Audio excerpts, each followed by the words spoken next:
In the comics, Apocalypse is immortal and near invincible, so how were you coming up with ways where the X-Men could really have a chance against him? Well, at times the X-Men are helpless against them. It takes sort of what we say a group effort, and even then it looks almost hopeless. I wouldn't want to give away the resolution, but it's some of it's unconventional. Mm-hmm. I actually did have a sense of worry while I was watching the film because he takes their powers. I mean, if you're a fan, then you know that he is able to suck powers. So he really is almost invincible because he can just contain your power as well on top of everyone else's. Yes, he's like he's like that villain that just you can't just rely on defeating him.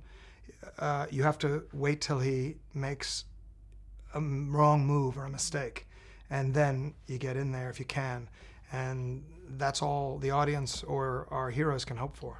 You shot on a red Epic Dragon camera. I wanted to say it all out because it sounds really cool. Yes, we did. We shot. We are one of the few films that shoot native stereo, actually true 3D, and we use the Epic Red Dragons, which are really fine cameras that have great resolution. And then when we did the Quicksilver scene, which took a month and a half for 2 minutes of film time, we used the Phantoms, which are 3D cameras shooting at 3,000 frames per second through explosive elements, and it's really an incredible experience. I was really excited about that fact because at the end of it all, we just thought it was a guy running, but you guys actually did all of these crazy effects and work. Like all of this work went into it. It was insane. Yeah, no, that scene, more visual effects techniques and practical effects techniques were employed. Evan Peters worked 17 days on that one sequence alone. I actually told him today that was my favorite scene of 2014.